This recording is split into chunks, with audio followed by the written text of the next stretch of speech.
l'a fait, il est troisième du Vendée Globe, c'est énorme. Quel soulagement pour Jérémy Bayou. 78 jours, 6 heures et 38 minutes, Jérémy Bayou grimpe sur la troisième marche du podium après une régate toujours aux avant-postes et malgré une série d'ennuis techniques en cascade. C'est un truc de marche quoi, parce que c'est une course qui se mérite, c'est pas une course qu'on te donne comme ça, quoi. Il faut aller chercher chaque édition déjà. Moi ça m'a pris trois éditions.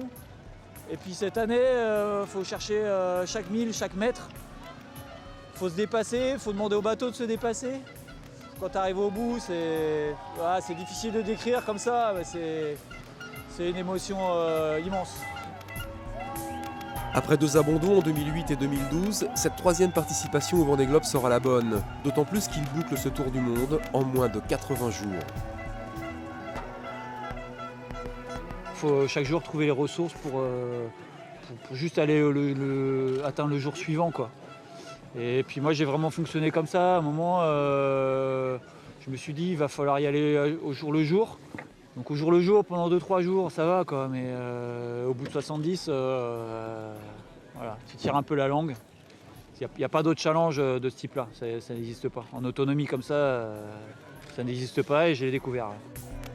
Cette troisième place, c'est une belle revanche pour le marin finistérien expert en météo, excellent technicien et fin régatier, réputé pour son incroyable pugnacité. De la première à la dernière place, c'est dur. Chacun son challenge. Mais voilà, d'essayer d'être dans la performance, d'essayer de lutter contre un Armel Lecléache, contre un Alex Thompson, c'est un gros challenge. Ce sont deux fabuleux marins, donc il n'y a pas de honte à être derrière eux.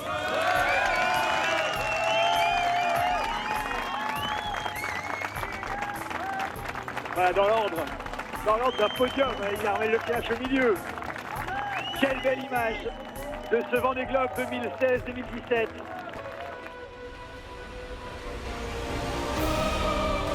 Le 8e Vendée Globe, c'est l'histoire d'une course-poursuite sur 27 000 milles, une régate autour du monde sous haute tension, et le ton est donné dès le départ. C'est le début, mais c'est bien parti. Bon, on commence à prendre ses marques à bord. Il n'y a pas eu trop de casse sur les bateaux derrière, donc tant mieux. Et nous, tout va bien pour l'instant, donc on profite. Alex Thompson, lui, n'est pas à la fête. En 48 heures, il a perdu pas mal de terrain, mais le skipper d'Hugo Boss reste lucide. Clairement, l'empannage que j'ai fait au Cap Finistère était une énorme erreur. Je m'en suis mordu les doigts. Je n'ai pas vraiment d'excuses. Je n'aurais pas dû faire cette erreur. Je l'ai payé cher. Alex Thompson est un bagarreur. Après son option hasardeuse au Cap Finistère, il revient sur Armel mille par mille et affine sa stratégie. Je double la première île de l'archipel du Cap-Vert, dont j'ai oublié le nom. J'ai réussi à garder du vent jusqu'à maintenant. Tout va bien, je suis content d'être deuxième. Et je pense que je ne vais pas le rester très longtemps. On verra bien après les îles du Cap-Vert et quelques empannages. Voilà, vous savez tout. Le Cap-Vert, c'était pas très bien réglé, pas très bien, pas dans la bonne mouvance, on va dire, mais jusqu'au Cap-Vert, c'était plutôt parfait. Et puis, bon, voilà, il y a eu ensuite une passage à vide. Et bon, voilà, ça fait partie du jeu. Il y en aura d'autres, et les autres en auront aussi, donc voilà. En se faufilant littéralement entre 2 îles de l'archipel, le Britannique a pris un risque. Mais à la sortie, il est en tête de la course. Sur la route de l'équateur, il y a un autre piège, un vrai casse-tête météorologique. T'as une champ de bataille? Eh bien un poteau noir, hein. Une putain de nuage. Là ça. Putain de bon nuage à 30 nœuds. Faut pas se faire surprendre. Alex Thompson n'a pas tourné autour du pot et déboule vers l'équateur. Aujourd'hui était un jour fantastique. C'était le passage du poteau noir le plus facile que j'ai jamais vécu.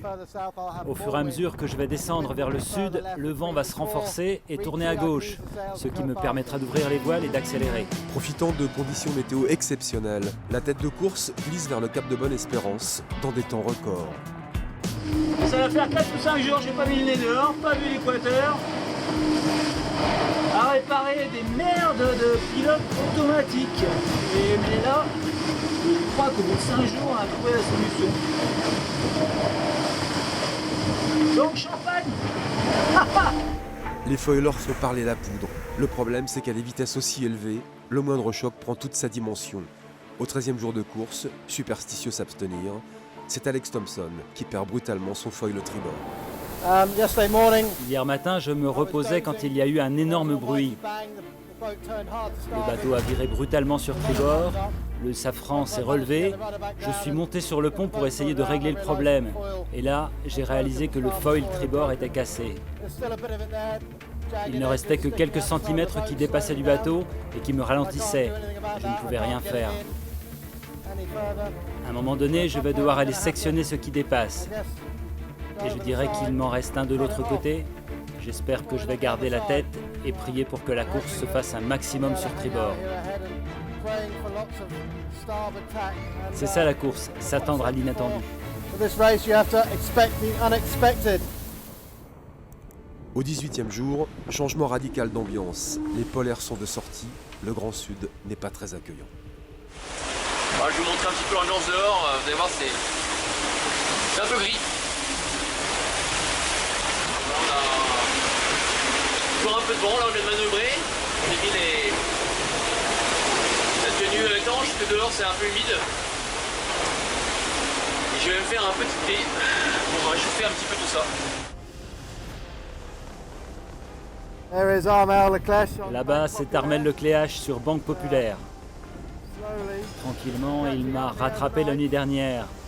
Apparemment, il a un tout petit peu plus de vent. Mais je serai à nouveau sur tribord dans moins d'une journée. Alors j'attends ça impatiemment.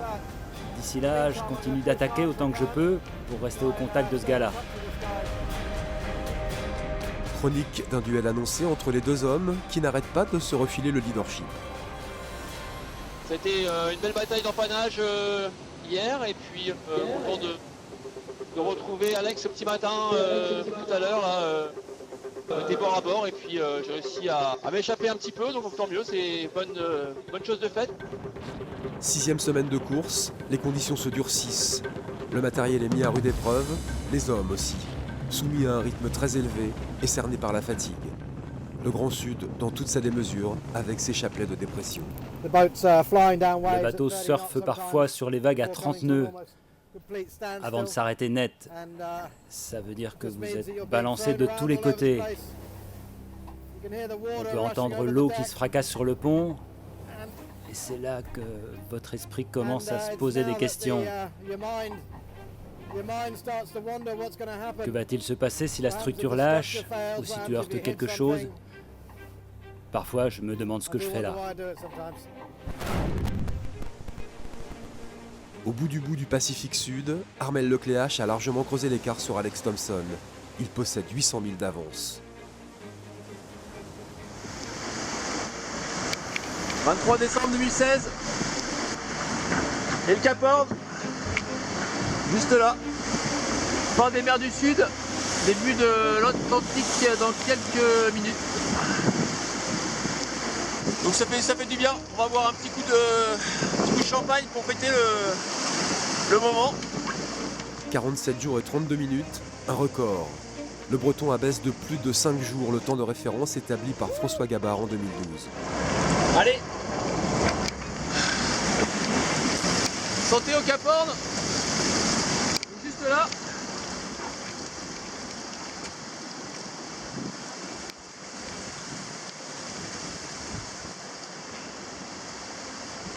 Là, il a bonne température, il est bien frais. Là.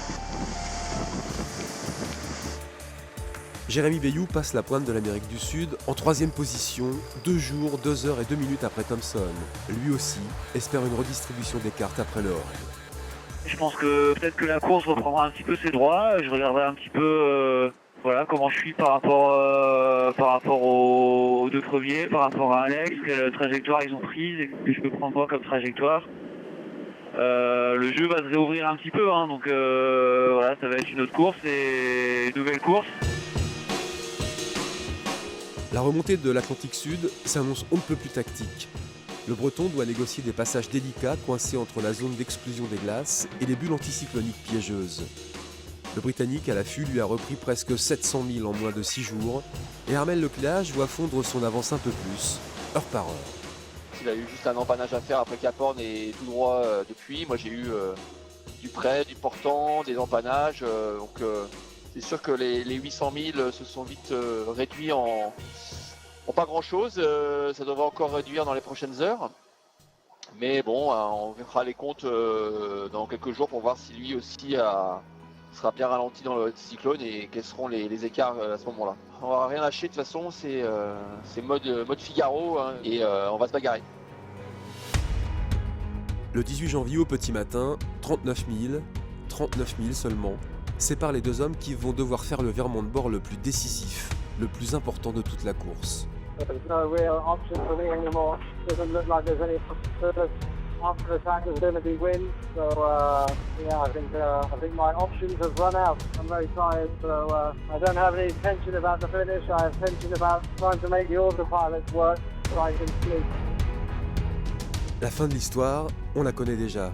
Le 19 janvier à 16h37, Armel Lecléache remporte haut la main le 8e Vendée Globe.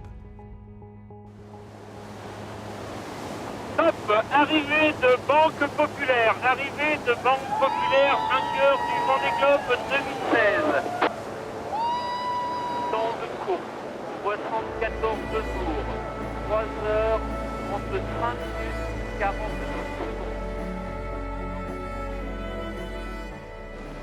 J'ai rien lâché les paramètres. C'était... Chaque mètre gagné c'était dur et puis...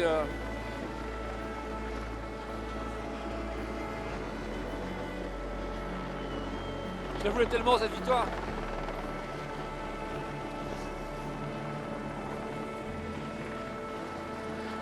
Voilà, j'ai réussi. Armel, Alex et Jérémy terminent tous les trois sous la barre mythique des 80 jours.